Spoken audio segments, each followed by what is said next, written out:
specific focus of the impact of looking at the impacts of flooding on housing sold price, the number of days on market, that when you're trying to sell a house, how long does it stay on the market, and the number of listings placed on the market in flood impacted communities.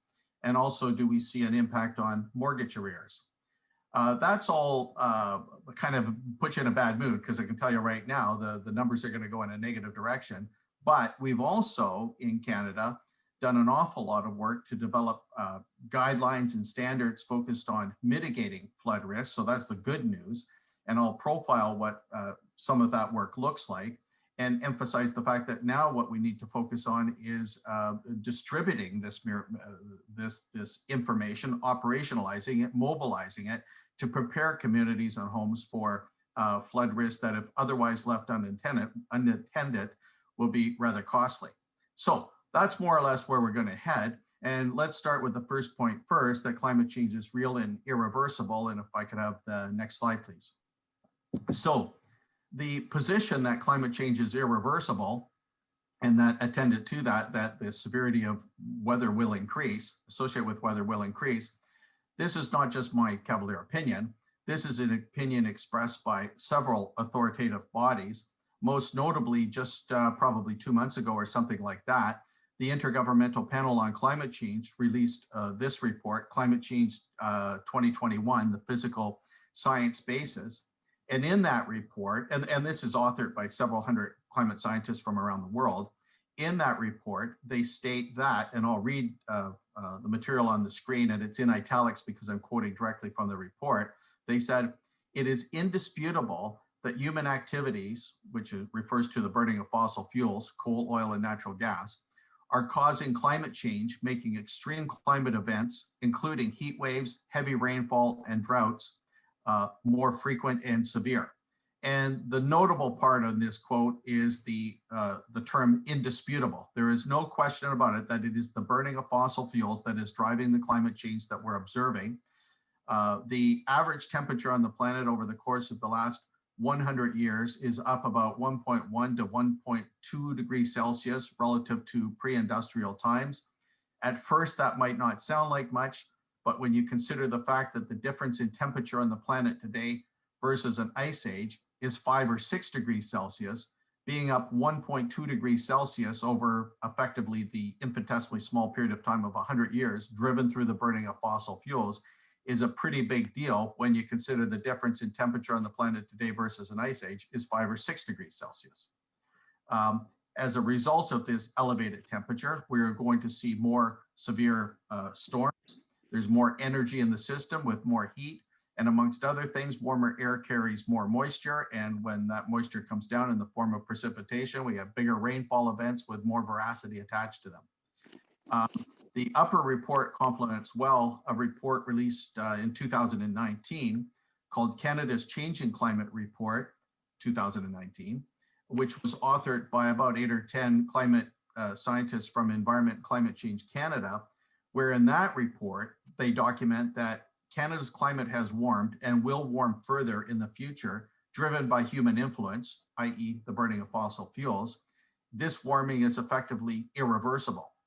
And I think this is the first time that at least I can recall, or that I saw, where the federal government acknowledged the fact that climate change is irreversible. It's here to stay. This isn't suggesting that we don't work aggressively to mitigate greenhouse gas emissions, but it also gave a very clear signal that we need to learn to adapt to extreme weather risk, and we need to do so rapidly. Over the last 10 or 12 years in Canada, the probably maybe up to 18 months ago, 90% of discussion on the topic of climate change focused on mitigating greenhouse gas emissions, and only about 5 or 10% focused on adaptation to climate change. But now, particularly over the last 18 months, where we've seen extreme weather events in the forms of floods in the south, fires in the west, extreme heat events, increasingly so, people are getting religion on the fact that climate change is here to stay, and we're starting to see the manifestation of extreme events more notably. Core to the mechanism that's driving climate change, and I mentioned the burning of coal, oil, natural gas, but even more fundamental than that, one of the primary drivers is the fact that the net population on the planet right now changes by about 9,000 people per hour.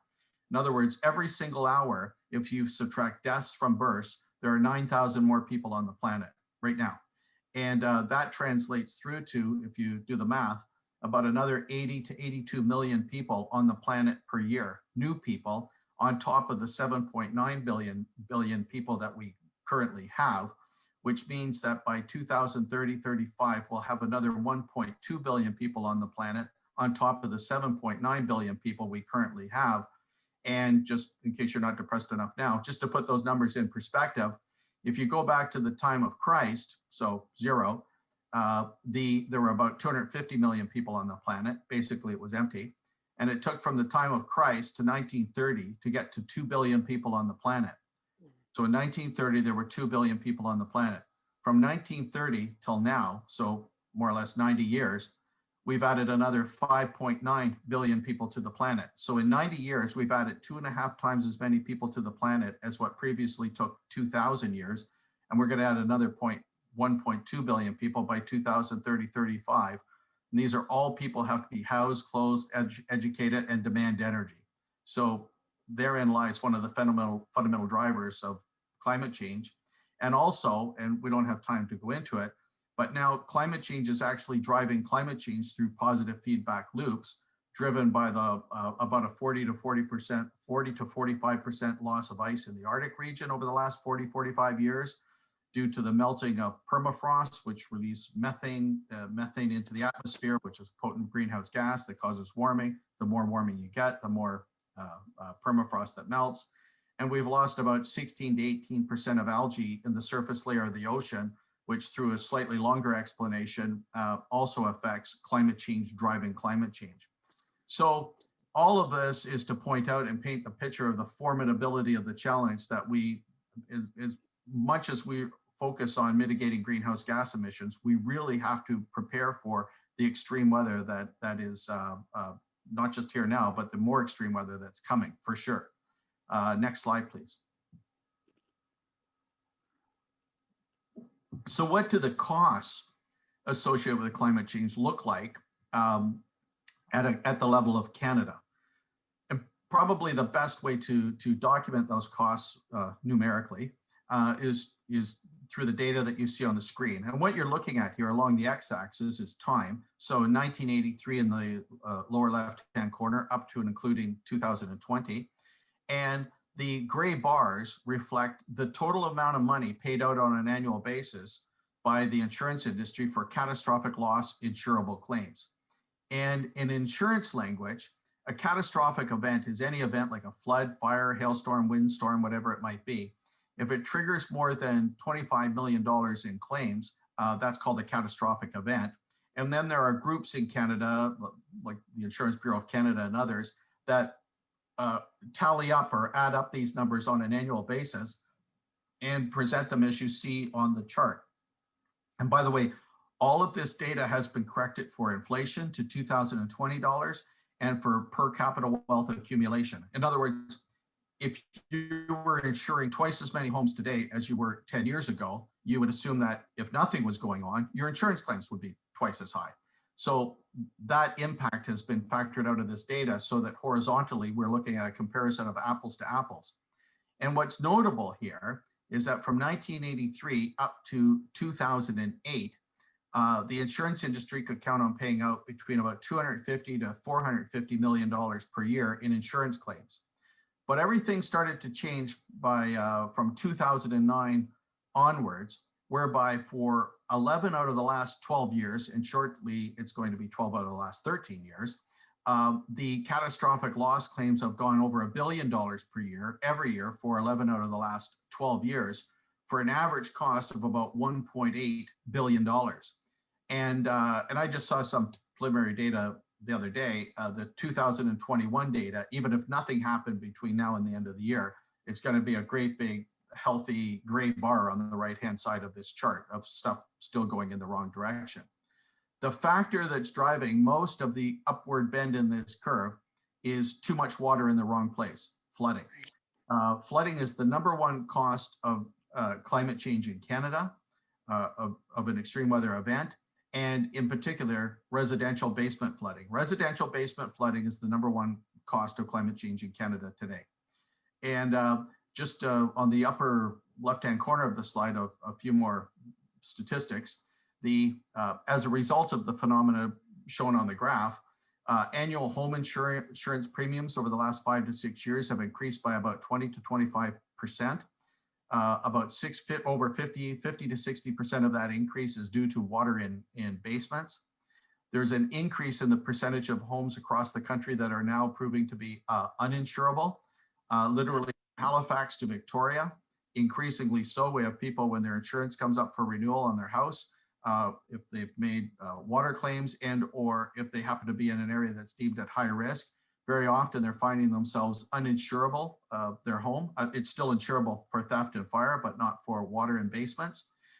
And or the cap limits, the amount the insurers are willing to cover basement flooding to go up to, that is coming down, much more so commonly in the zone of $10,000 to $20,000. Right now, the average cost of a weather-induced flooded basement, not if your dishwasher overflowed or the pipe on your washing machine went, but for weather-induced basement flooding, the average cost of a flooded basement in Canada is $43,000. So if you had the average flooded basement due to weather, $43,000 damage, and let's say you had $10,000 or $20,000 coverage, in the blink of an eye, you could be on the hook for $20,000, $30,000 minimally out of pocket that you would have to spend to bring your basement back into working order, which, by the way, you would have no choice but to do, because very often, unless you're on a septic system, we're talking about sewer water in a basement. If you're on a combined storm sanitary sewer system, we're talking about sewer water in your basement, which if it floods on a Monday, you have to solve the problem by Wednesday of that week, or the house is uninsurable. So it's based on, and by the way, the bottom point there, just make sure I don't forget that these are the insurable losses. For every dollar in insurable loss, there's about $3 to $4 in uninsurable damage done in the country. And by the way, the upward bend in the curve is not driven only by a changing climate and more severe precipitation events, more water coming down over shorter periods of time. That is for certain a contributor. But it's also driven by the fact that, for example, here in Southern Ontario, over the period of the last 100 years, we've lost about 72 to 73% of the natural infrastructure that was originally here, the forests, the fields, the wetlands, that gave water a place to go and sit on the landscape and discharge slowly downstream or into the groundwater system. We've lost about 72, 73% of that natural infrastructure has now been either paved over or turned into some form of agricultural development. And by and large, when water hits pavement, it runs off very quickly to the lowest point around, which might be someone's basement. So loss of natural infrastructure contributes to flood risk, and then aging municipal infrastructure and aging housing infrastructure. So it's a confluence of factors that create the situation we're in, climate change being one of them. Based on this type of information, we asked a fundamental question, and that was when catastrophic flooding, big storms, hit communities, what impact does that have on the residential housing market? What impact does it have on housing sold price, if anything? What is the impact on the number of homes positioned in a community for sale in the aftermath of flooding? Do they go up or down? Is there a difference? The length of time that a house sits on the market in the aftermath of flooding in a flood impacted community, is there a difference there? And do we see, because we know there's costs associated with basement flooding, when people are hit in a community by flooding, in the aftermath of flooding, do we see an impact on mortgage arrears or defaults, or deferrals, people not being able to pay their mortgage or asking for deferral payments on their mortgage? So we considered this question, and by the way, what we did is, without going into all the details, we identified a number of cities across Canada from west to east that had been hit hard by flooding. And we looked at the changes in those parameters that I just mentioned, the real estate parameters, for how they changed for a period of 6 months before a flood versus 6 months after a flood. What was the average cost of housing in a community for 6 months before a flood versus the average cost of housing in a community 6 months after a flood. And we compared that to a nearby community, that change we saw in the flood impacted community. We compared the change to a community that was similar in all regards, in close proximity to the flood impacted community, but that community had not been impacted by flooding. So that could work as worked as our control group to say that if flooding had no impact, we would expect the same change in housing price over time in the flood impacted versus non-flood impacted community. If we did see a difference, we could attribute that difference to the flooding itself. We isolate it for that effect. So that was the process we engaged. And next slide, please. So what did we find?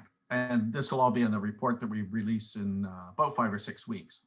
So the bottom line is this: for multiple cities across the country, and in a minute I'll show you what those cities were and the communities within those cities. But what we found for multiple cities or locations within cities that were impacted by flooding, in the aftermath of flooding, for a period of up to 6 months following a flood, the change in the average sold price in a community due to flooding was a reduction of 8.2% on the sold price of homes. There was a hit of 8.2% on housing price. The average number of days on market when you go to sell a house in a flood impacted community, houses set on the market for 19.8%, rounded off to 20% longer. And in flood impacted communities, the average number of listings, the homes listed for sale, was reduced by 44%. 44% fewer homes listed for sale in the aftermath of flooding, presumably due to perhaps people either fixing their homes up in the aftermath of flooding, or they're waiting for the stigma of their community, their house being a flood impacted community, to pass, perhaps before they put their house on the market. Now that last point is just speculation on our part, but this is the data that we found. We found effectively no material impact on mortgage arrears or deferrals. And I think this is testimony to the fact that to get a mortgage in this country, you have to jump through a lot of hoops to qualify. And you can see that the impact of flooding was such that it did not exacerbate or have a material influence on mortgage arrears. And let me just show you a little bit more detail of what we did, what it looked like. Next slide, please. So on the right-hand side of this slide, you can see the cities that we considered in the study. We had 5 cities and 6 events. So Grand Forks, British Columbia, Burlington, Ontario, Toronto, Ontario, 2 floods in Ottawa, and Gatineau in Quebec. And the dates of the flood were as per the months down to a specific day. So what we did for, so the collective data for all these cities combined, and in the report, we break them all out on a city by city basis. But if we look at, for example, the average sold price of homes in a community, pre-flood versus post-flood, in the flood impacted community for a period of 6 months after a flood occurred, and that's looking at the left-hand side of the chart in blue for water. So we thought that was rather clever to depict water. We saw a decrease in housing price 6 months after a flood occurred of minus 3.1%.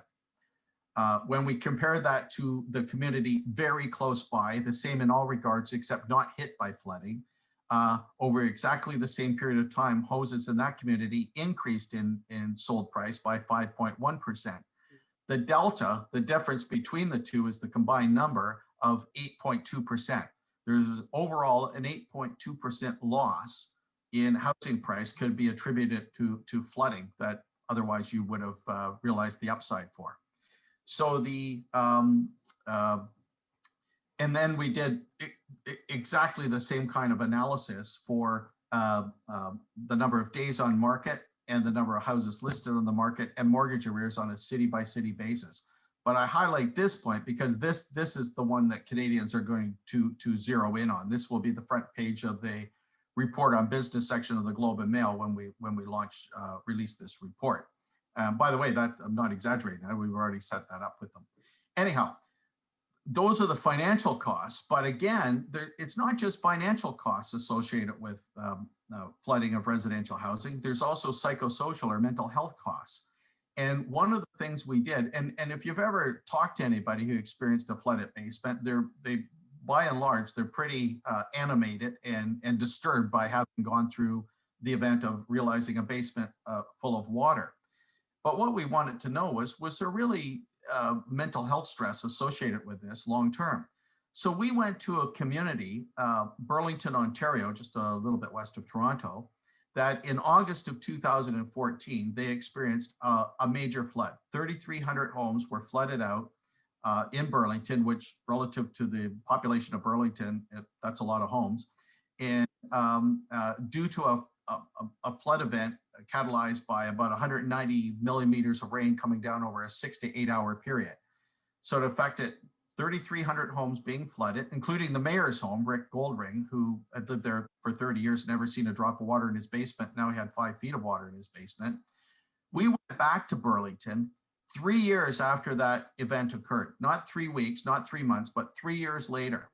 And we polled people at the door, asking them a series of questions that effectively amounted to, how much stress do you feel each time a major precipitation event occurs? And we asked this question of people who were on streets that were flooded versus a street nearby that wasn't flooded, or homes on the same street, some were flooded, some were not flooded. If I could have the next slide, please. And what we found, what you're looking at here, we asked people to rank their stress on a scale of 0 to 5, 5 being the worst for the mental stress you feel. And we found that for flood impacted homes, 48% of people polled ranked themselves as a 4.5 to 5 out of 5 in terms of the stress they felt every single time a precipitation event occurs, as compared to effectively no stress for those who lived in homes that had not been flooded. And what was notable here was the fact that this wasn't 3 weeks later or 3 months later. This is the stress people live with, period, long term. This was 3 years later. And it was to the point that, even 3 years later, they would report things like, every time there's a major rain event at night, my husband and I are up 3 times during the night to check the basement to see if there's any water in the basement. The kids come home from school, and the first thing to do if it's rained all day is they go down to the basement to see if there's any flooding. So the financial costs and the psychosocial and mental health costs associated with flooding are both material. So this is all the bad news. Now, what's the good news look like? And next slide, please. I would say it's good news in the sense that there is good news in the sense that in Canada, we have not just been sitting on our hands on the flood file. And by the way, we work on a lot of other events that I'm not mentioning, fire, extreme heat, and other perils. But tonight we're just focusing on flooding. In Canada, we've done a lot of work to figure out ways we've done a lot of work to develop guidelines and standards that, when applied, can mitigate flood risk at a variety of levels.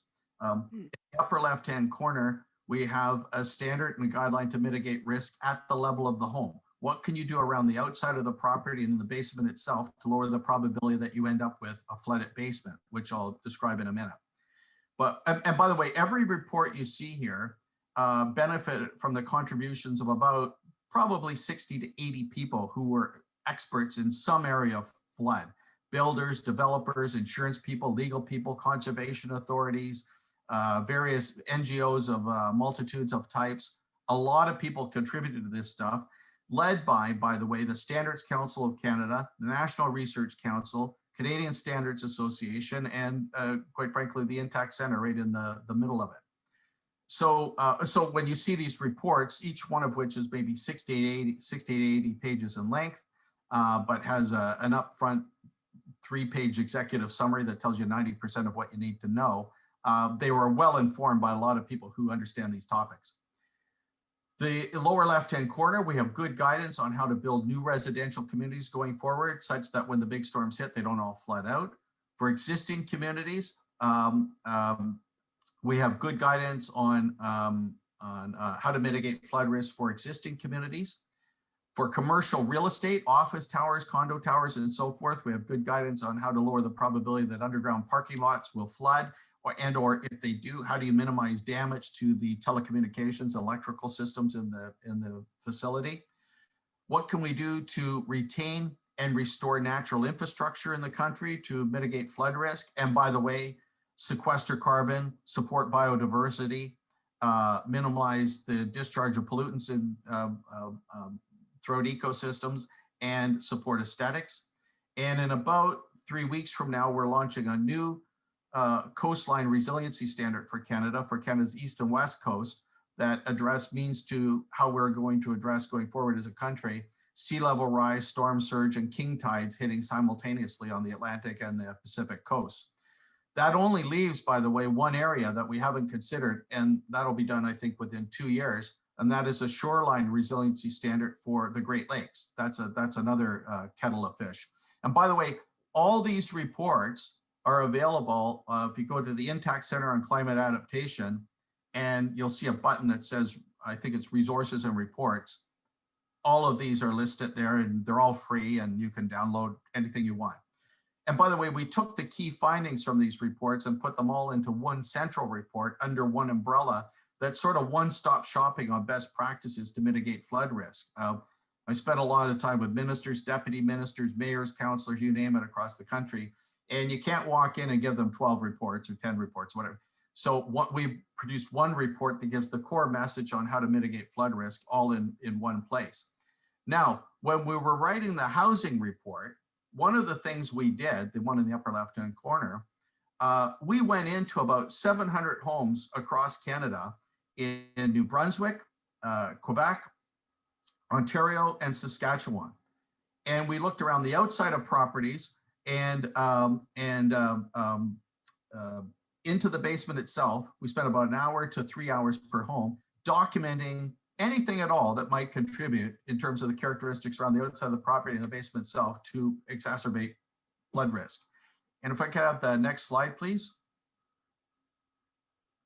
And I won't dwell on every bar you see here, but what you're looking at is effectively a summation of our results.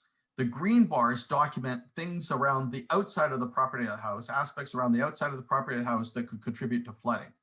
The blue bars are factors within the house itself that can contribute to flooding. And at the bottom of the screen are in yellow, those are maintenance issues. So let me just describe 1 or 2 points here.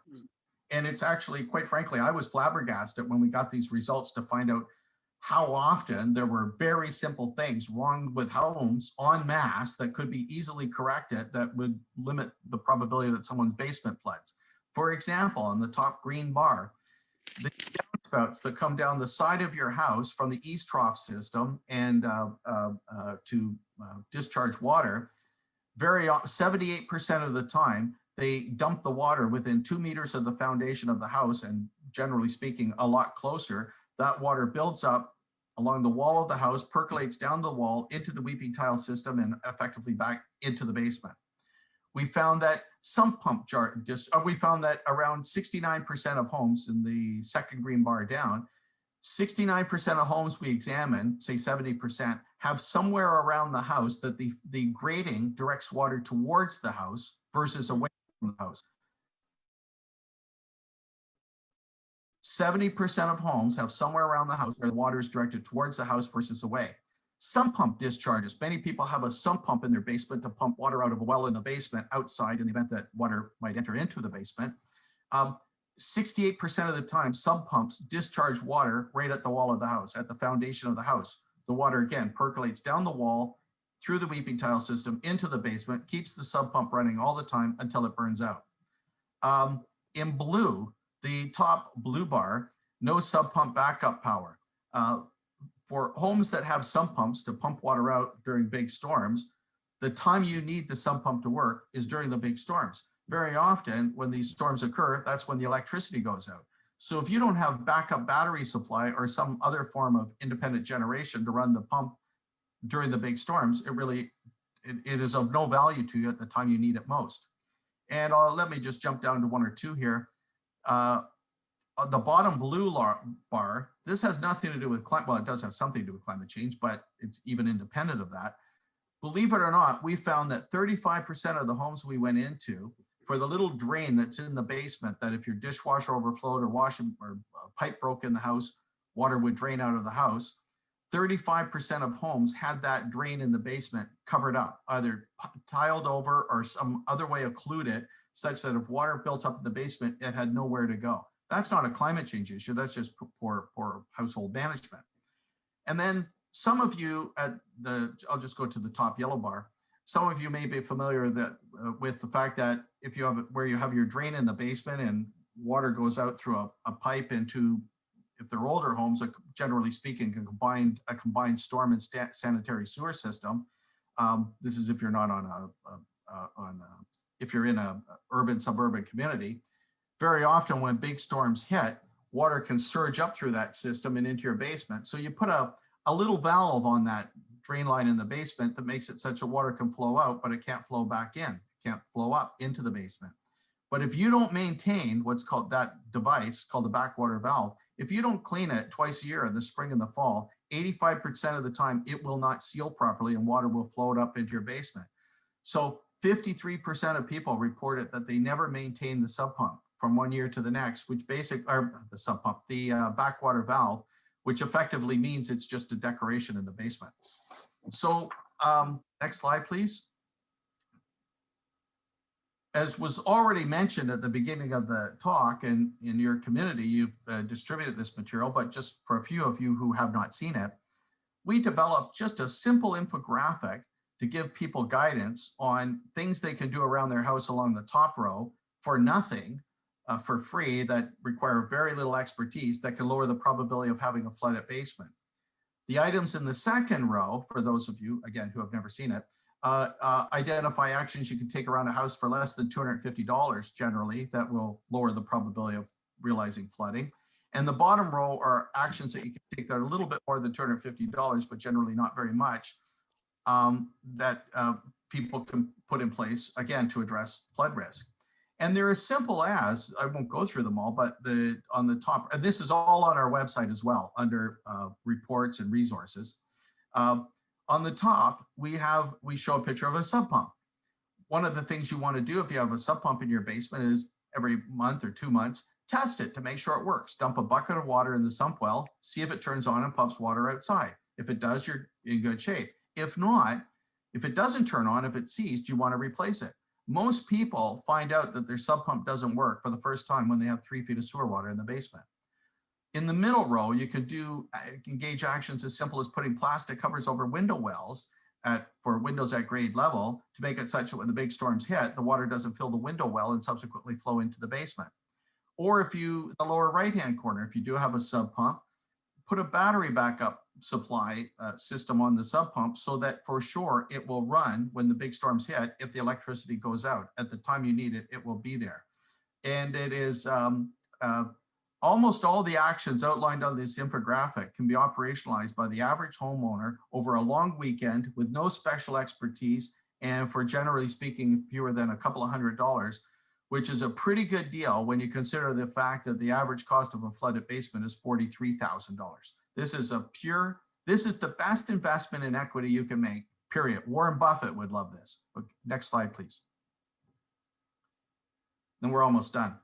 I'll just mention a few points that right now, along the lines of what you've just seen, we've developed training courses that are free, about an hour and a half in length, that focus on climate change, flood risk, and home flood protection that are now up and running and taken for professional credit by the bodies you see on the screen here, the professional organizations and the number of people associated with those organizations. We're now putting them through the system. For example, with the Insurance Brokers Association of Canada, insurance brokers, we have about 3,000 to 5,000 have gone through so far, and the course has just been up and running for about a year. We're educating 38,000 insurance brokers on climate change, home flood risk, and home flood protection, so that when you meet with your insurance broker and they've taken this course for which they receive professional credit, they can give you good guidance on actions to take around your house to lower the probability of basement flooding. We're doing exactly the same thing now with the Canadian Association of Home and Property Inspectors. Mortgage Professionals Canada, when you get a mortgage, you'll receive guidance on home flood protection. With banks and credit unions that hold mortgages, and with real estate agents now taking the course. That's 130,000 in the lower left-hand corner. So effectively in Canada, we haven't gone to government, we've gone to creating armies of individuals in the country that can bring the messaging of home flood protection directly to homeowners. Next slide, please. And we were quite pleased maybe about a month ago or 6 weeks ago or so, I'm not quite sure. But when the Prime Minister and John Wilkinson, and we worked with them for months and months and months, really years, but adamantly in the last few months, when they launched, when they announced the Climate Adaptation Home Rating Program. And effectively what it amounts to is that many of you would be familiar with Canada's EnerGuide program, whereby you can have an evaluation made of your house, supported through the National Research Council, on the energy efficiency of your home, an assessment of the energy efficiency of your home, and with recommendations, do you need more insulation in the attic or better windows or a more efficient furnace, etc. Combined with that, going forward, we now have the green light that individual that comes to do home energy efficiency will also be trained to do an evaluation of your property for flood risk, for an examination around the outside of the property and the basement itself pertaining to flood risk, and give you a report that not only focuses on energy efficiency, but flood risk protection, all in one-stop shopping. And just to finish off, and I won't go into details here, but this is for anybody to review, and again, these reports are all on our website. We're also now working very aggressively in reference to new community design and with existing communities to deploy guidance on actions that can be taken within existing communities, for example, to first identify where are the areas at high risk within communities of flooding to occur, and then what actions can be deployed within the communities relative to those locations that are at high risk of flooding to send water to safe locations to keep people and property out of harm's way. And that's working to, starting, and then we have the same guidance for how to build new residential communities going forward, such that when the big storms hit, they don't all flood out. And that starts with, by the way, don't build on a floodplain.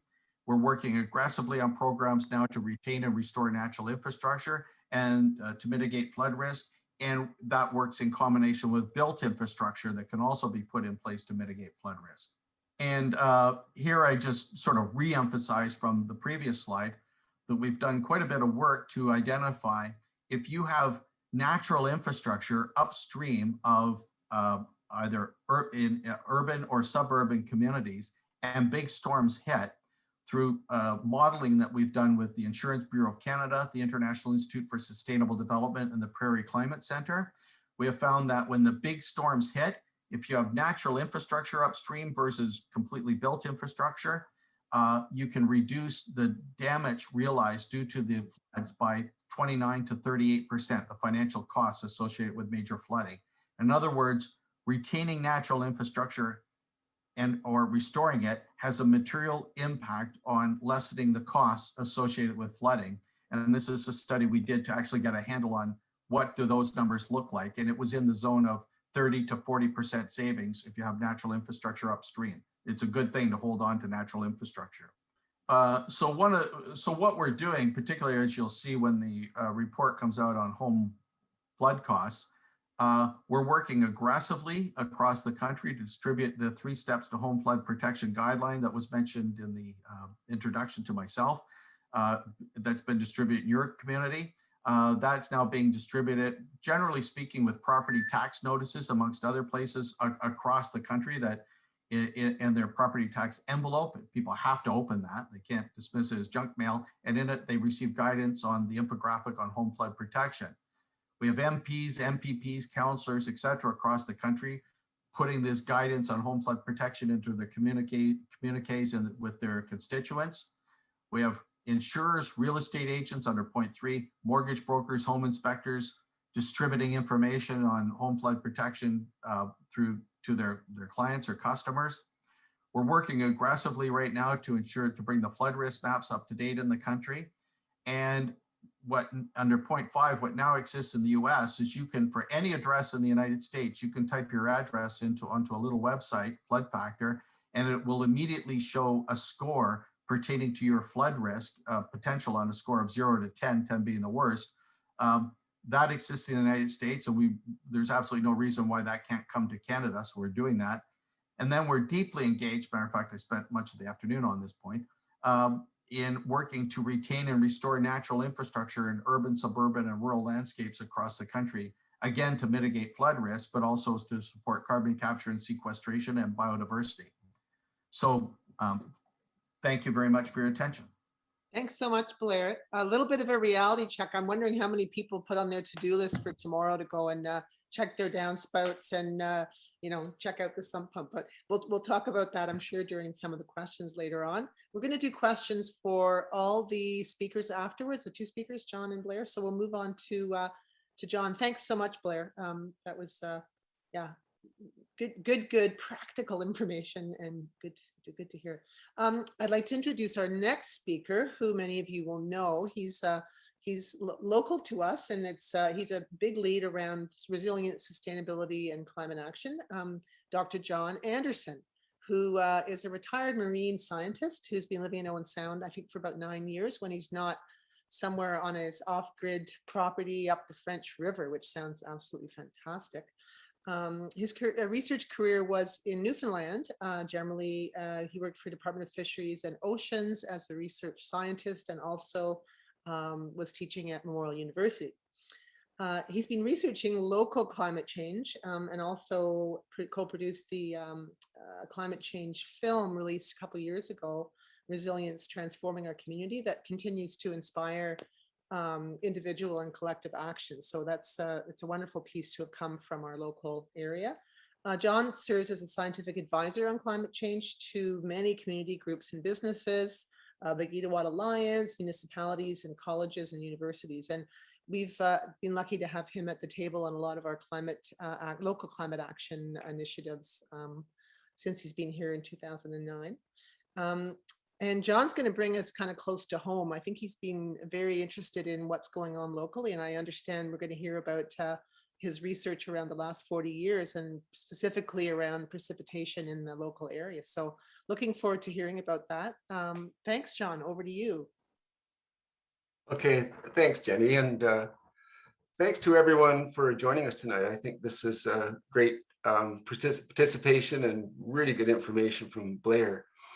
I just have a really short follow-up to Blair's presentation because I wanted to give a local perspective on increasing precipitation and extreme rainfall in our area. I found over the years giving talks in our area that when I bring the climate change home and I show people how things are happening here, it has had a much bigger impact. Well, I live here, I playfully say to people, I may live in Grey County, but it should actually be called Grayer County. And this is not because more and more retirees are moving to our area.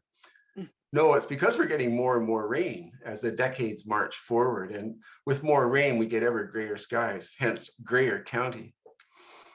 Local precipitation data demonstrate we've been getting steadily wetter year over year for decades. For example, since 1970, when I was a young 20-year-old, we now average about 23% more precipitation every year. That's both rain and snow combined. But maybe you have not noticed because this change has occurred over decades, but I'll tell you, farmers have certainly noticed. Increasingly, they're having trouble getting crops planted in the spring and harvesting in the autumn. And as you just heard from Blair, the insurance industry has certainly noticed with ever increasing payouts due to flooding of our built infrastructure.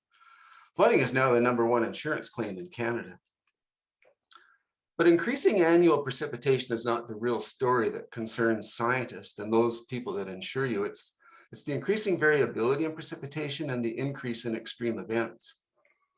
The increase in extreme precipitation has manifested itself in the flooding of our streets, destroying farmers' crops, and in winter, some incredible community closing snowstorms. Last year, an important research paper was published by 2 young Canadian researchers. The title of their paper was quite illuminating. The title is, "Human Influence Has Intensified Extreme Precipitation in North America." The researchers, they divided North America into 9 regions and demonstrated our area, the Northeast, has had the greatest increase in extreme precipitation. And this starts happening in the late 20th century and is accelerating into the present time. Scientists have defined heavy rainfall events as one-day events and 5-day events.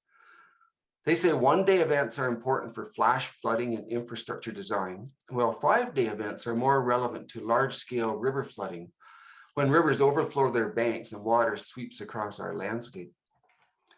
So I looked at the extreme precipitation events here on the southern Bruce Peninsula for each day over the past 30 years. That's a total of 10,950 days worth of precipitation data. And these data demonstrated we are getting more and more 1-day and 5-day heavy rain events each decade. And the models show these trends will continue. The number of days when we receive 10 or more millimeters of rain increased from an average of 29 during the 1990s, up to 32 in the 2000s, and then 36 days in the 2010s. And the 1-day maxima each of those decades were 60 millimeters, and then increasing to 67 millimeters, and then jumping up to 90 millimeters in the last decade. This decade, in the 1920s, we can expect this to increase to 39 1-day rain events of 10 or more millimeters. And in the 2030s, if these trends continue, we'll expect 42 days each year. When I looked at the 5-day extreme precipitation events, I found a more striking result. On those occasions when we receive 50 or more millimeters of rain over a 5-day period, we've went from an average of 8 events in the 1990s, jumping to 10 in the 2000s, and then way up to 15 events in the 2010s. And that rate of increase is exponential, meaning that the rate of these heavy 5-day events is accelerating. A nonlinear model I fit to the data predicts we'll get an average of 25 events this decade, and then jumping to more than 38 events in the 2030s. So in summary, this analysis provides clear evidence that we are marching into a future of more extreme precipitation events, and that these will cause more flooding, more damage, and more financial loss. The 2 young scientists that published that landmark research paper last year told us that extreme precipitation events that used to happen every 100 years now happen every 20 years. And as the world continues to warm to 2 degrees centigrade above pre-industrial temperatures, they tell us we can expect these extreme events once every 5 years. Well, this is yet another example of our changing climate, and these are the futures we need to plan for and adapt for. So that's all I had to say tonight. Just a short comment on our increasing local precipitation. And so now back to the moderator, back to you, Jenny. Yeah, I think we're going to go to Luke, and you're going to kind of coordinate the Q&A. There's lots of questions, and Anne and I can kind of just go through them one by one. They all look like they're about quite different subjects, don't they, Anne? So we can probably just start going through. Heather Sargent asked a question about how to get the information, and we already responded with, well, Blair responded, and then we responded with the actual link to the resources on the Intact Center site. So that's in the chat for folks. So, Anne, do you want to, it looks like Jennifer's is the first one. So Jennifer Downham wanted to know, do municipalities hold any liability for flooding when a homeowner has identified a risk from a municipal source and asked for localized mitigation efforts, but they failed to do anything? At the level of the individual homeowner with that degree of resolution, I think at the moment the answer would be no. However, there's currently a major class action lawsuit has been launched in Oakville, whereby a group of several thousand homeowners are suing the mayor of Oakville, the town of Oakville, Halton Conservation Authority, which is the local conservation body, and I think there's 1 or 2 more on that list, for allowing homes to be built on a floodplain. And then people, unbeknownst to them, they went ahead and bought these homes thinking that they were built under appropriate conditions that would not flood out. That's the fundamental tenet of the argument. And that case is now proceeding. And now whether or not the defendants in this case are found liable or not, just the fact that this case is occurring is drawing a lot of attention with municipalities across the country. So I think increasingly so, it's probably fair to say that in Ontario, we have the conservation authorities, we have municipalities, and so forth. I think there's more and more attention is going to be placed on flood risk associated with where we build in or potential reinforcement of flood risk mitigation measures in existing communities. So it's an evolving area. Now, 5 years ago, that I wouldn't have, you know, and by the way, that's not the only case. There's other cases where insurers have sued municipalities for lack of diligence in putting measures in place to mitigate flood risk, that the insurance companies found themselves on the hook to pay out large sums of money for flood damage that, in their opinion, had the municipality been acting as it should, that damage wouldn't have occurred. And by the way, I'm not saying they're right or wrong. I'm just stating that these events are occurring, all of which draws more attention to preparedness. So we're going to see a bit of a changing environment around some of that liability, following through on some of those liability pieces. There's a question that sort of relates to that also from Luke, which is whether you can comment, Blair, on the floodplain maps, and are townships obliged to produce these and make them available? Yeah, there was a question from Shauna, but I made it more public. Yeah, well, right now, just for Canada as a whole, the floodplain maps, generally speaking, are about 20 to 25 years out of date. There's a lot of effort being put into bringing flood risk maps up to date, which will, by the way, combine both what's called pluvial and fluvial flooding. In other words, rivers overflowing their banks, or water coursing through sewer systems up into communities and flooding people out. So we're looking at updating the floodplain maps. In Ontario, where we have it's either 36 or 37 conservation authorities, it's sort of a mixed bag in terms of the availability of flood risk maps.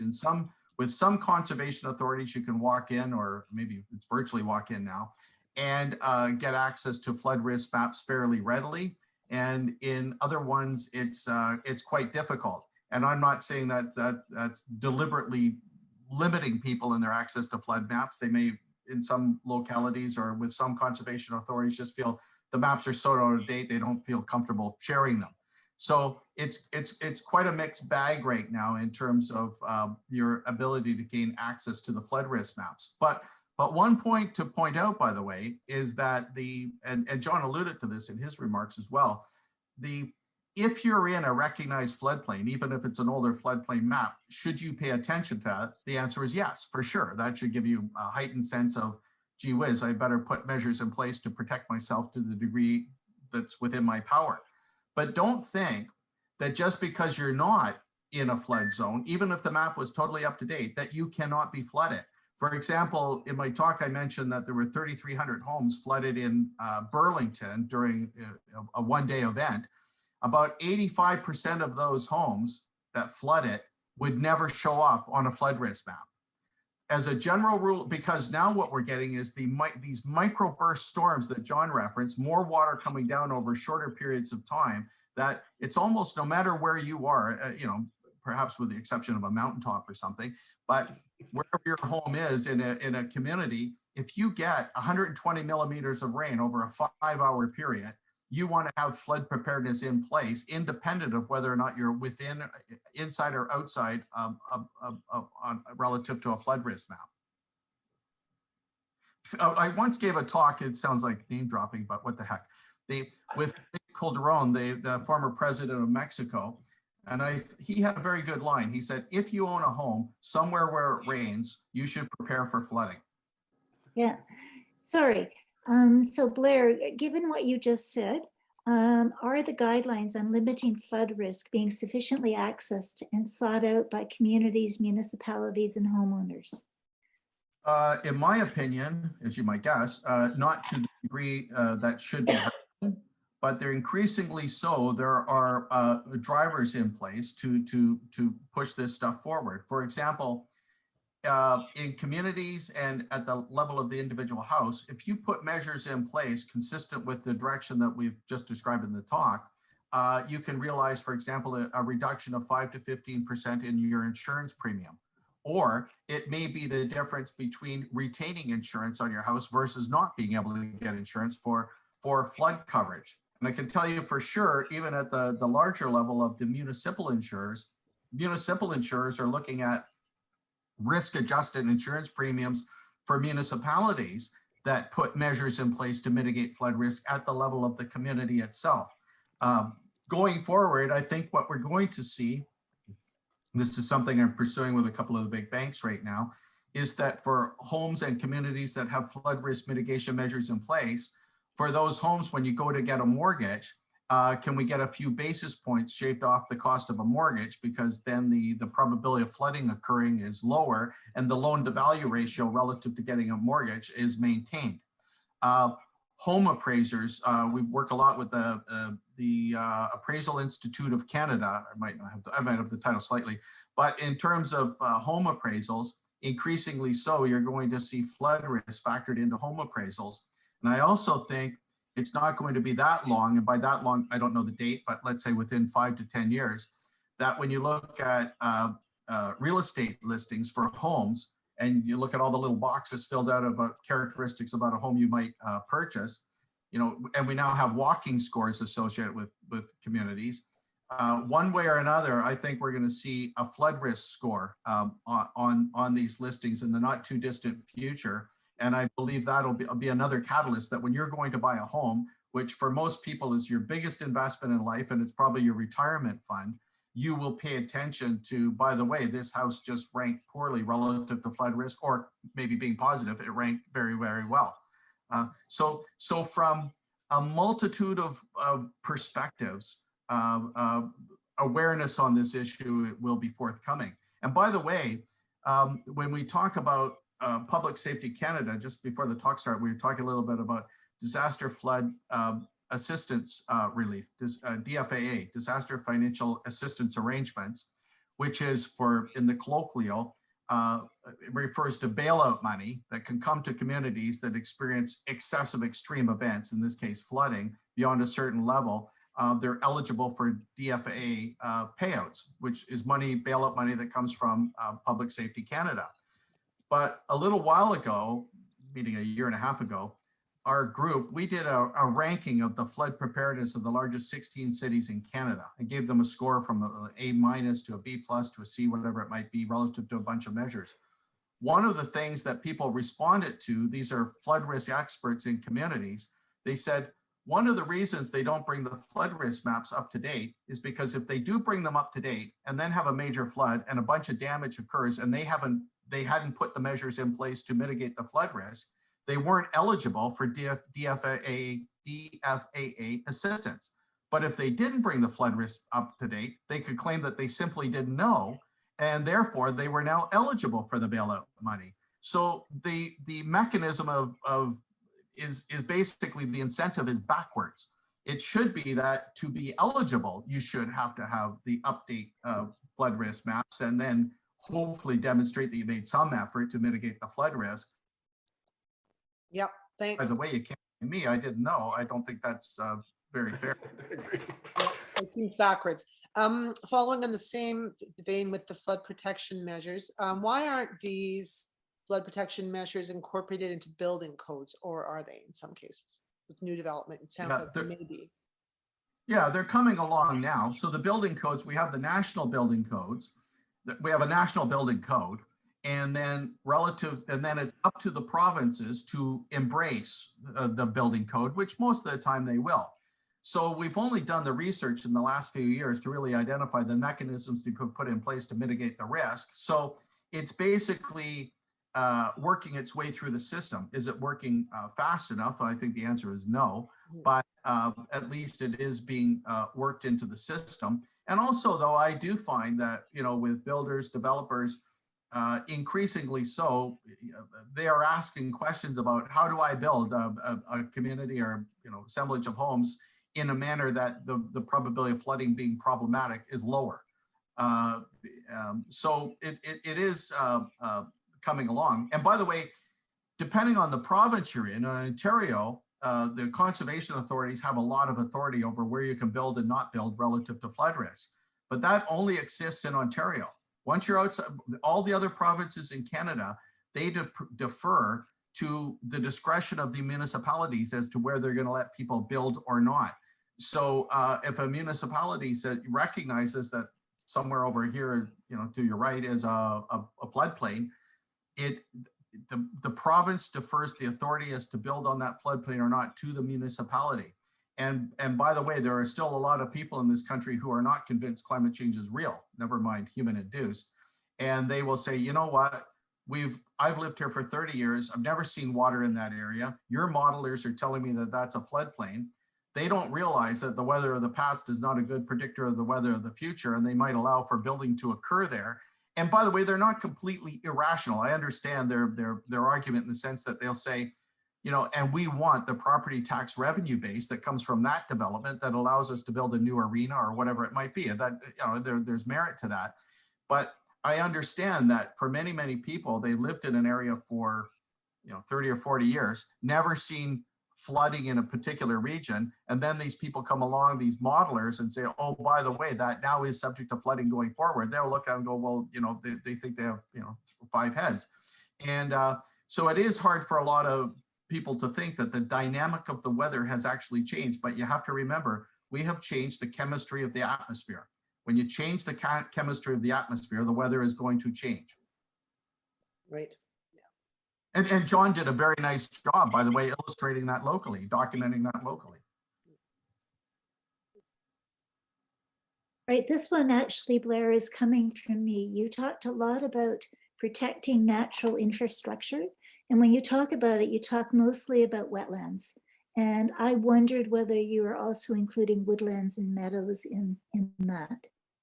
Yes, if I just said wetlands, it means I misspoke.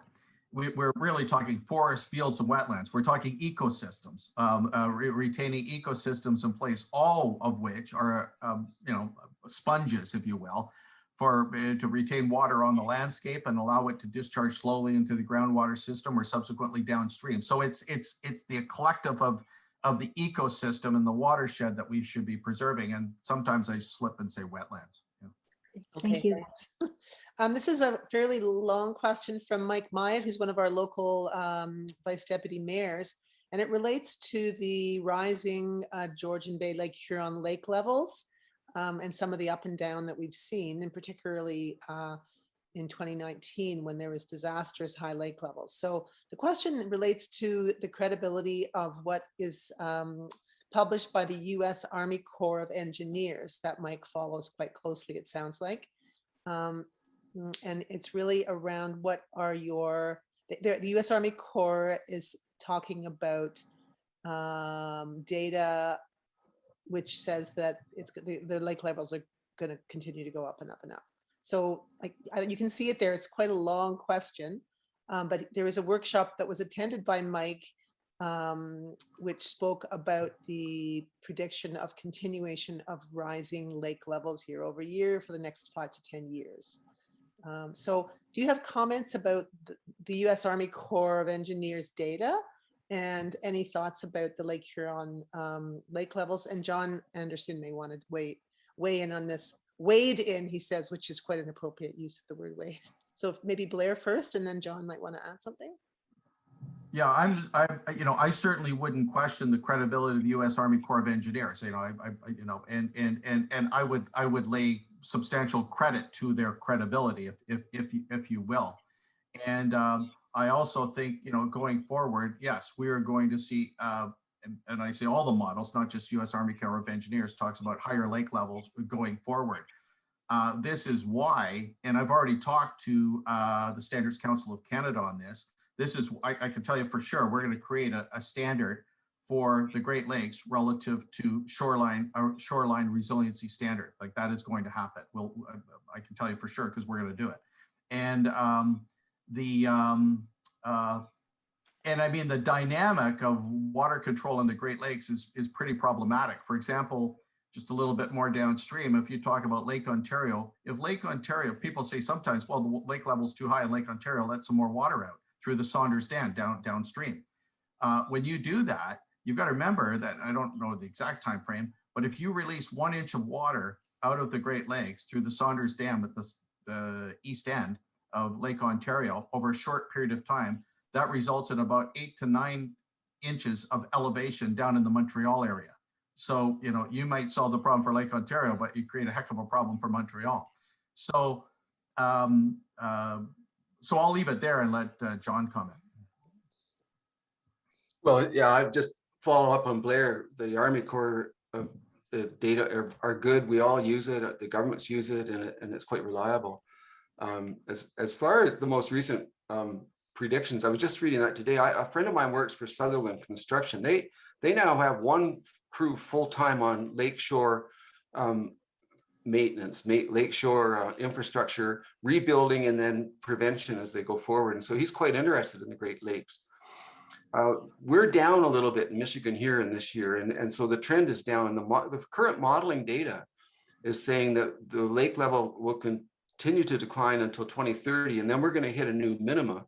And the prediction is it's going to be 40 centimeters lower than the previous low that we've ever observed, and that was back in 1964. And so that just underscores the previous model predictions that these changes are going to occur much more quickly than in the past, and we're going to get higher highs and lower lows. So what you're saying is the 64 prediction and modeling has now been shifted, and now we're looking at significant increases year over year, as the engineers have said.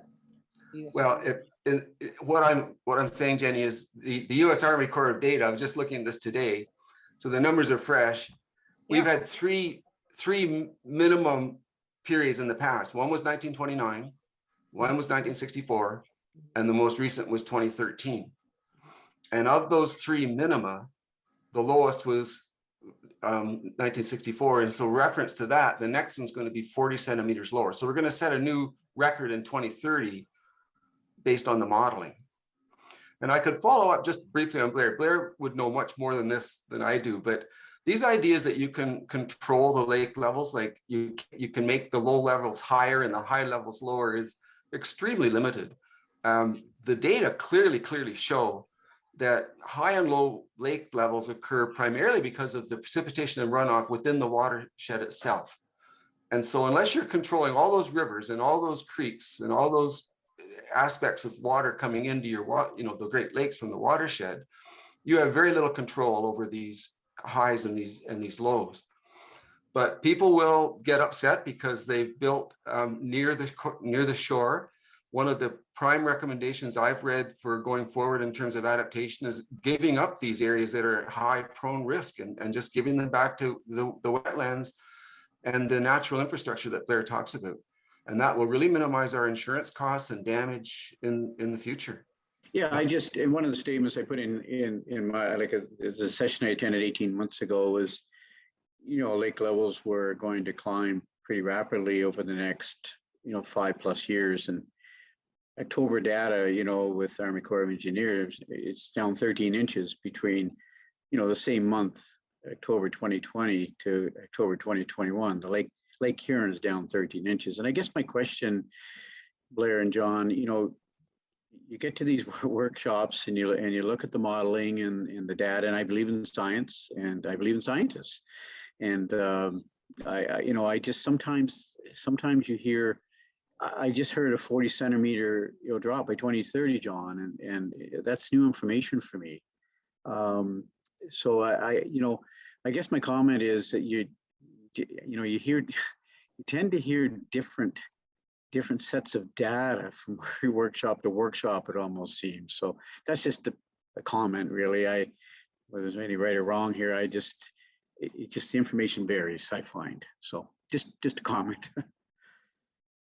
Well, just to go back to you, Mike, model projections will be general guesses at the future, and so you can undershoot or overshoot those as we go forward. To be predicting 9 years out is, that's just a prediction for planning purposes. We may not set a new record low, we may indeed set a new record low. So there's always going to be variability, and we tend to talk about the trends and the middle value, or the mean or the median, but there's variability around that. And does the modeling include the impacts of climate change? Oh, absolutely. Absolutely. Yeah. So the two big drivers from climate change is that, as I've said, we're getting more and more rain, and that's true throughout the Lake Superior down through Lake Ontario watersheds. and that precipitation goes directly in and then it comes as runoff. The snow, we've had some pretty good snow years recently, that spring runoff. The second driver, which counteracts that, is evaporation. And if you're looking at the ice on the Great Lakes, you're seeing we are getting less and less and less ice over the decades. And so that means there's more open water that's enhancing the precipitation. And when you look at the annual cycle of winds, we get our highest winds when there's supposed to be ice there, or where there historically was ice there. So these two drivers are climate change, and they're pumping more and more energy into the system, which is driving these extremes more rapidly. So that's just observation. Those aren't models. Thank you for allowing me to chime in there, Luke. I just want to say thank you to Blair and John and the whole committee for doing this. This has been very enlightening. So thank you. And by the way, if it's useful to you, I'll make a point of, we have our coastline, and I'm not the expert. We have a person on our team who's leading it. And there's about 80 people involved who developed the coastline resiliency standard that'll come out in, I think, about a month or something for the Atlantic and the Pacific coast. But there's a large sections in that on how we can utilize natural infrastructure along shorelines to mitigate flood risk and shoreline damage and erosion. Let me make a note of sharing that document with you when we have it, because there may be some transferability of ideas in that to the shoreline of the Great Lakes. But I certainly, and I defer to John as the expert here, but I think John hit the nail on the head as well when he talked about there's going to be more high highs and low lows, which make management very, very difficult, because you've got to plan on the worst in both situations. But for sure, I'll make sure I share that document with you when it comes out. And many of us will look forward to seeing the shoreline resiliency standard that's underway, which will be relevant to the Great Lakes, right? Well, this one is for the coast, but then we'll do the one for the Great Lakes, and that's not going to take too long. I know the president of the Standards Council of Canada pretty well, and we've already got the thumbs up from her that this is needed for. And the reason it's needed, it's just as the mayor is suggesting. There's a lot of towns and communities on the Great Lakes that need this guidance, and it's a different kettle of fish, that I can say for sure, as what we're realizing on the Atlantic and the Pacific coast. Right. Good. Thanks. And can you bring in Joachim's question maybe? Yeah, so actually, I just want to comment that the folks in Georgian Bluffs watch the water and the water levels really, really closely. So this is a really relevant discussion for us.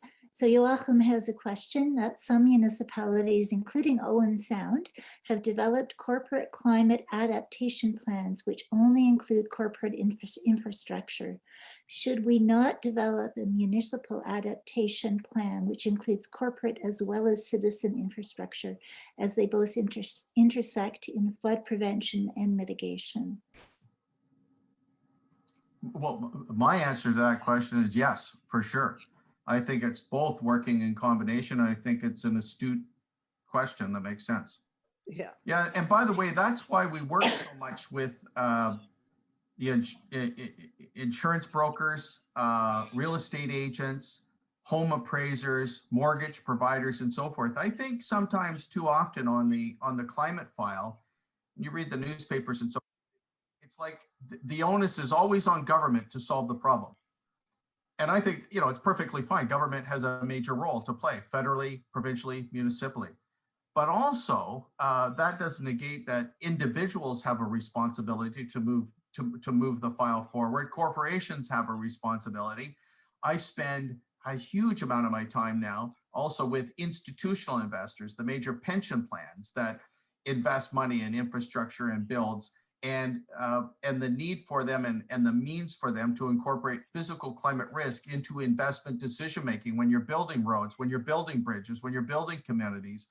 The institutional investors have huge influence. So I think sometimes there's too much turning to government to solve the problems and not enough to consider other sources that should also be part of the solution. And this question from Heather is related exactly to that. A lot of responsibility seems to be dumped on municipalities. Should the liability be with municipalities or with companies that extract and sell products that increase or have contributed to greenhouse gas emissions? The question is, where do we direct our concern and blame? Are there federal or provincial policies that we should be supporting to cover coming costs?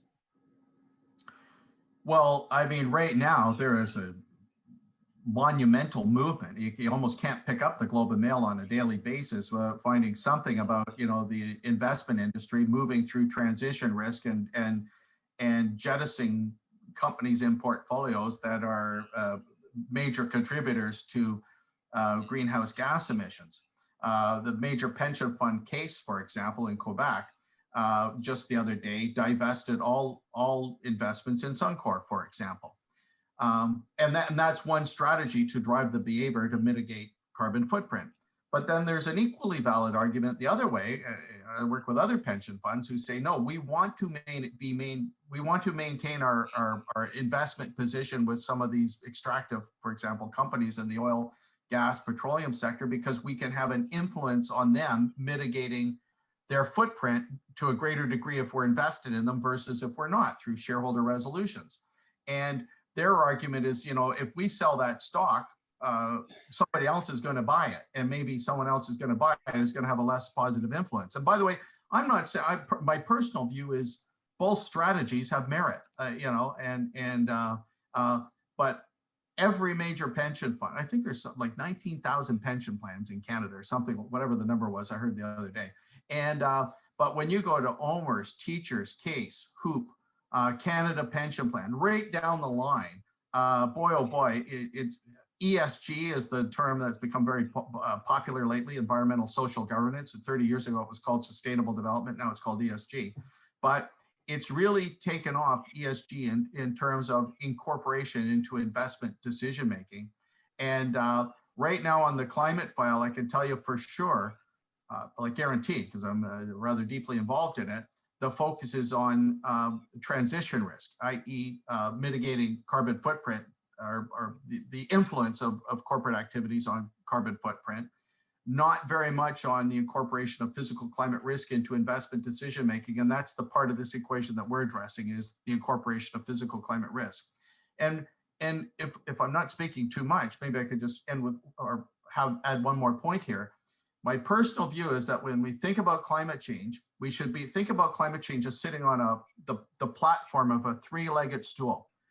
There are three ways to address climate change. One is through mitigating greenhouse gas emissions, which is where the bulk of the effort has been to date.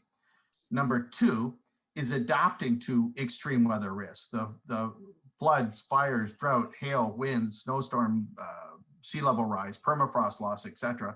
The second stool is adaptation.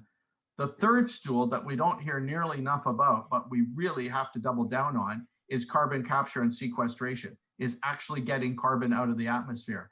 And right now we have about, I didn't see the exact number lately, but it's about 412 or 414 parts per million of CO2 in the atmosphere. Historically, over the last 1.5 million years, that's been about 285 parts per million. It's going up 2 parts per million every single year. We have to focus on carbon capture and sequestration with the enthusiasm, and this is what I think should come through the COP meetings in a couple of weeks, with the enthusiasm with which we dedicate it to something like the Manhattan Project.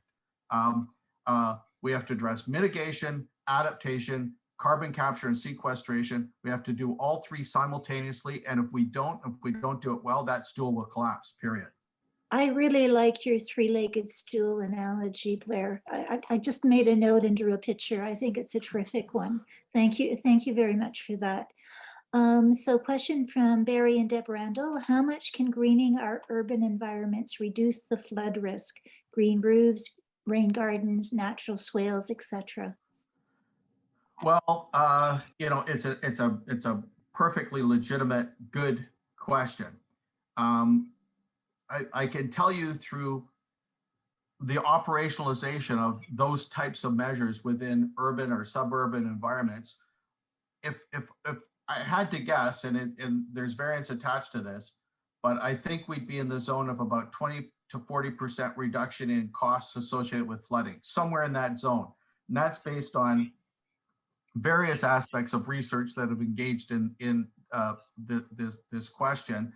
But as to an exact number, I can't say, and it probably is idiosyncratic also relative to locality. And by the way, natural infrastructure within urban or suburban environments, it's not just the flood risk. We also have a report coming out in, I hesitate to say we keep having these reports coming out, but right now we've got 4 lined up and we're looking at the timing of them all. But we're releasing another report on extreme heat and how to adapt to extreme heat, because it is going to get a lot hotter in certainly Southern Ontario going forward for sure. You know, I could give you all the numbers, but the bottom line is it's going to be a lot hotter and lethally so. And one means or mechanism to mitigate the urban heat island effect is through an elevated tree canopy in urban and suburban areas to produce more shade. So we should be thinking about the benefits associated with flood risk mitigation, but also what we can do to limit the problems associated with extreme heat. And by the way, parenthetically, extreme heat is a problem in the sense that when we talk about floods and fires in the country, and I don't want to be indelicate here, but generally speaking, the costs associated with flooding and fires, they're financial in nature. It's not very often someone dies in a flood or a fire. You still get a few deaths, but not that many. And more than one is bad. But extreme heat is a whole new ballgame. We had approximately 500 people die in British Columbia this past summer with premature deaths directly attributable to extreme heat. About 3 years ago in Quebec, we had 90 people die due to extreme heat. And if we get extreme heat combined with an electricity outage, in those 2 incidences I just mentioned, the electricity was running. But if you get an extreme heat event combined with an electricity outage, the deaths won't be in the hundreds, they'll be in the thousands. Extreme heat kills. And so, you know, we're working, so our report on extreme heat, if you watch our website, that'll be out in about a month as well.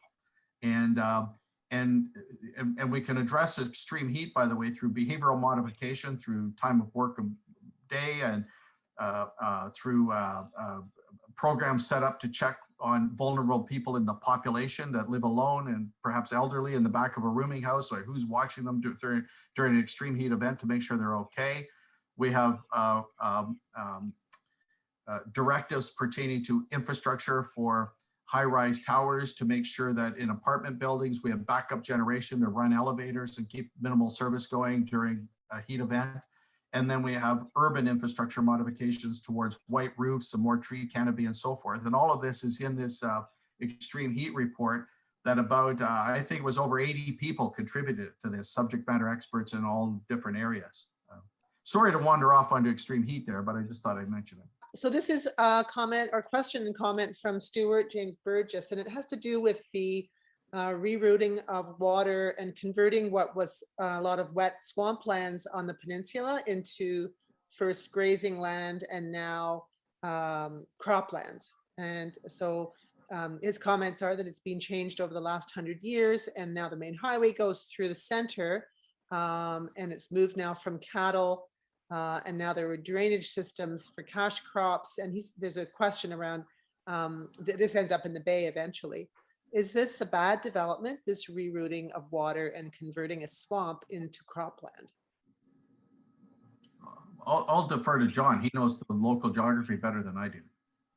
Yeah, I think it does. And just like an anecdotal story, where we used to live up to 2 years ago, there was a large field that it lying dormant for a number of years, and then they came in and they cleared out all the hedgerows, and they made a massive agro-industrial farming area, and they tiled the whole field.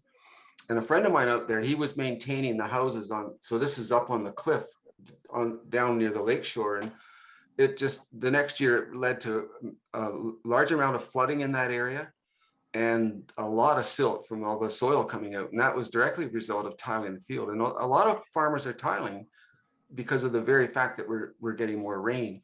And a really simple measure of this is the Grey Saba Conservation Authority. They produce a map, and they've broken it down by all the individual watersheds within the GSCA area. And you can go and see the impacts on water quality as a really good measure. So just go to the GCA website and go and look at their water quality maps, and you'll see the impacts. And what about Scott? kind of reviewing Scott. So this is from Scott, who is also in municipal governance. Often we compare relative population to the US, for example, 10%, recognizing the staggering cost borne in the US to natural disasters. Can you comment on the dollar relationship of losses to what we're experiencing in Canada? We're probably not in quite as bad shape in Canada due to extreme weather in terms of losses that have been realized in the United States relative to hurricane, starting probably most notably with Hurricane Sandy, Hurricane Katrina, the cold snap in Texas last winter. But the extreme events are certainly hitting Canada. The two most costly events in Canada to date were, it was the 2013 flooding in Calgary, the 2016 fire in Fort McMurray. We had events before those. We had the Slave Lake fire in 2011. 2013, when it was flooding in Calgary, we also had a major $1 billion flood in Toronto. But what I worry about is just a month ago or something like that, you would have seen on the news massive flooding in Germany and France and Belgium, where they had, because they're with inches, they had 10 or 11 inches of rain come down over 24 to 48 hour periods. The most we've tended to have in Canada so far is about maybe 150 to 200 millimeters of rain, resulting in the flooding. And well, there are other factors involved as well, but the Calgary floods, the Toronto floods. But there's absolutely no reason to think that the events that happened in Europe, that the floods of those magnitudes can't happen here. And we need to prepare. We need to prepare rapidly. And one of the fundamental problems is we're still very often chasing climate change. We're managing disasters. We're not managing risks, and we've got to get ahead of the curve. And so we have the tools to do it now. And now it's a matter of inclination. And by the way that we're operationalizing adaptation in Canada, it's very much a mixed bag. Some cities are very much on board and pursuing the adaptation aggressively, and others not with the same enthusiasm. But increasingly so, we need to also get, I think, and I certainly include myself in this, that I could do a better job on messaging, that when we look at adaptation, it differs from investments in adaptation, and I think this is realized a fair bit in the US, perhaps more so than in Canada. When we invest $1 in adaptation, when you invest in mitigating greenhouse gas emissions, the benefits accrue to the global commons. And you kind of hope that China and India and Russia and so forth are also doing the same thing. And sometimes people will say, well, if they're not doing it, why would we do it? But on adaptation, the story's different, because if you spend $1 on adaptation in Owen Sound, you get the benefits of that expenditure in that community directly. If you put a larger diameter sewer drainage pipe in a community built to accommodate greater flood risk, you get the benefit of that dollar investment locally. Also, when you invest in adaptation, it's effectively the gift that keeps on giving. In other words, once you've put the measures in place to mitigate the damage associated with flooding or fire or whatever it might be, not only do you save the next time the major event occurs, you save the time after that, the time after that, the time after that. So when people say to me, what's the return on investment for adaptation? My answer is, will you give me the time frame and I'll give you the return. As a general rule of thumb, for every $1 invested, and this is in multiple studies around the world, come up with these same ratios. And why it works out to this, I don't know, but it does. For every $1 invested in adaptation, on average, we realize $3 to $8 in savings per 10-year period for damage that now does not occur. And the Global Commission on Adaptation in the Netherlands was the last I saw to come up with these numbers. And these are very close to what we calculated and other organizations. So I think what we need to do is to bring constituents on board, for example, and you say to people, by the way, the investment we're making in adaptation here, you get 100% of the benefit locally. For every $1 invested, you get a $3 to $8 return. And by the way, it's per 10-year period. And there are some compelling reasons to bring adaptation on board. Is the Global Commission on Adaptation Netherlands study that you quote, is that part of the report resource page on the Impact Center? That's a very powerful set of numbers, the 1 to 3 to 8. It's very powerful. Yeah, it's in various of our reports. Okay. Because usually in the introduction of the reports, you have to build the argument for why you want to do this stuff. And we know those guys very, very well. And by the way, they were quite impressed in Canada at the Global Commission, which was chaired by Prime Minister Trudeau and Mark Rutte, who's the Prime Minister of the Netherlands, who enormously nice guy who gets this stuff very well. They were very impressed on the degree to which in Canada we've developed these standards and guidelines just to give us the guidance on how to solve the problem. They weren't even that far yet in many countries in Europe.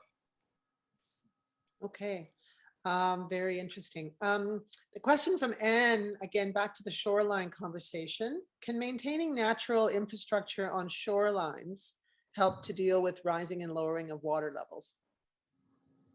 I certainly will draw on John, but my short answer here is yes. And we need to be looking at the natural succession of nature as it from the shoreline on upwards, which is generally grasses, shrubs, followed by grasses, transitioning to shrubs, transitioning to trees. We want to do a better job at maintaining natural infrastructure along shorelines to mitigate risk, as opposed to cutting this stuff all down. We want to retain riparian buffer zones along flowing water systems. And it would seem to me, and I know the experts I talk to on this topic anyhow, they very much look at natural infrastructure working with built infrastructure hand in glove to mitigate, in this case, shoreline impacts. And we're also working to try to bring other major influencers on board in this regard onto being more accepting of natural infrastructure is good stuff to have to mitigate risk. One of the organizations being the Canadian Infrastructure Bank, that all solutions don't have to be realized in concrete. And that's not anti-concrete, by the way, but it's built infrastructure, natural infrastructure working hand in glove. And by the way, I think John could probably give a much better answer to this than I can. But John, do you want to add to that? All right, I think Blair and I are reading the same thing, so I very much agree with that. There are clearly places where we have to build infrastructure. I was talking with Dennis Kefalis 2 or 3 weeks ago. He's the charge of works here in the city of Owen Sound, and he's very proud that they've rebuilt the shoreline out at Kelso Beach Park. And that's an important area for the city of Owen Sound, and we were losing it, and it's been reclaimed, and he's raised the stage so summer folk can proceed again when we have high water. So just agreeing with Blair. I guess that connection with this question as well from Odette, should shoreline communities allow built development along waterfront? Well, again, you're going to have yes and no answers to that. And it's going to be a sensible approach to building infrastructure that's not going to be at high risk. And I think this is one of Blair's messages tonight, that our planning processes has to really recognize the risk, and not the risk of the past, but the risk of the future that's coming. And we've got enough data now over decades to tell us this is where we're going. So it's sensible, sustainable development that identifies risk. And one of the points I would also perhaps add is you cannot cheat this system, period. If you pretend that this phenomena does not exist, we will lose. We are losing, and we've got to catch up. And you might get away with ignoring the risk for a little bit of time, but it will catch up. And by the way, that catastrophic loss claims data I showed you in the opening slides, remember that curve is bending upwards. So there is no way to ignore this stuff. And I think just wait. When we had the Calgary floods, the combined insurable, non-insurable losses, there were somewhere around $9 billion. The Fort McMurray fire was somewhere around insurable, non-insurable losses, somewhere around $10 billion. Wait till we have the $25 or $35 billion flood that shuts down the Port of Vancouver or the city of Montreal and so forth. We really do have to prepare for this stuff with a sense of urgency. And boy, oh boy, we're seeing these events now all over the world. And And the big dangerous one though that's lurking that I think we're totally unprepared for is extreme heat. I'm not trying to depress everybody, by the way.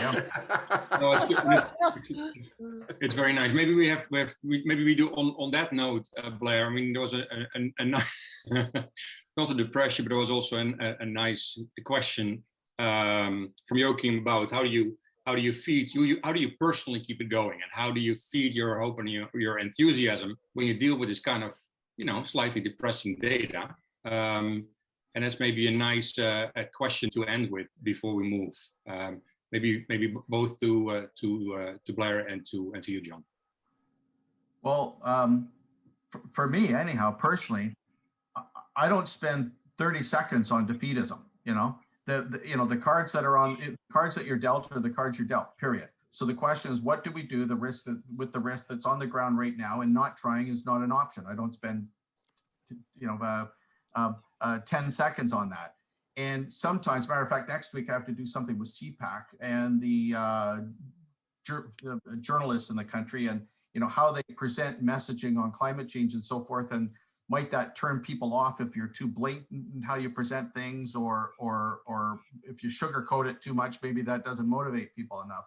My personal view is I don't over or understate the argument. I simply tell it as best I understand it, and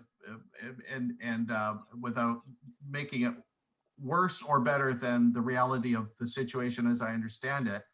For me personally, the formidability of the challenge, I think of it as in a way, perversely perhaps, as a motivator. It's a call to arms. It's a little bit like you're Winston Churchill sitting in England in 1938, and you look not too far away and you see a country arming itself to the hilt, and they're not doing that for amusement. The question is, well, what do you do? Lay down and die, or do you fight? And in my opinion, there's no option here. There's only one way to go, and that is you fight, and you fight harder, period. Yeah, you can't talk about this stuff for years, over a decade now. I've been talking about this stuff without having hope and maintaining a sense of balance. I use a couple of analogies. If you're diagnosed with a chronic disease, I want to be the person that mitigates and adapts to that disease. I don't want to just give up on it. And another analogy I've used, having gone to sea for 30 years of my life, I spent a lot of time in the North Atlantic Ocean. And if your ship is in trouble and you're down to one engine and you're taking on water, I don't go down to the bar for another drink. I head for the lifeboats. So it's that kind of adaptation. But beyond that, it's working with people like this group here tonight. And it's also my grandkids, I'm thinking of those. And I want my grandkids to know I was trying to do something, and I was trying to help. Yeah, fantastic. So as you've noticed, there has been a lot of questions, and I think we've been fielding questions and answers, and thanks to everybody who came up with a question, made for a very rich discussion, and these additional pieces of information that didn't come through in the presentation, and so valuable to hear these little anecdotes and little sidebars, and that really kind of enriched the discussion. So thanks to everyone, and thanks to Blair and John. Jenny, do you want to give a bit of background on what we had in mind? Yeah, I'll just make it fairly quick. A couple of points. I'm sure people have been hearing about the just transition and the push for the federal government to prioritize in their first 100 days of being in office.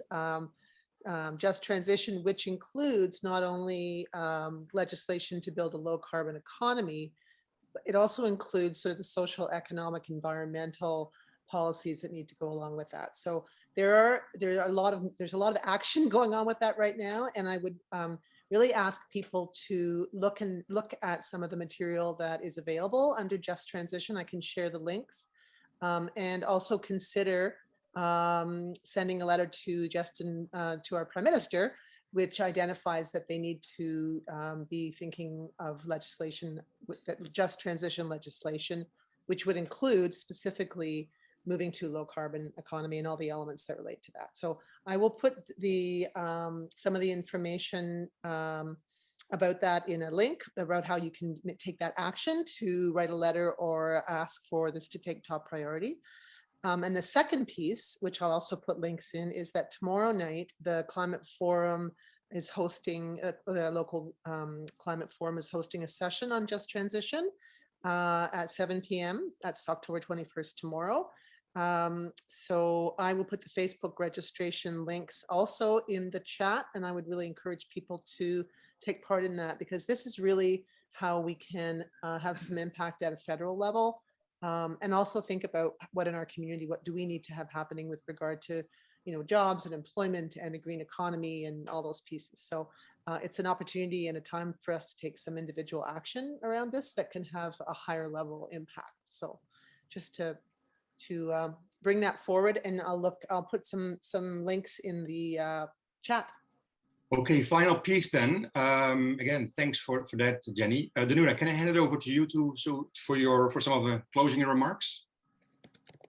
Yes, you can. And I'd like to ask everyone who's still with us to remain with us, because I have a couple of other announcements to make and some important thank yous.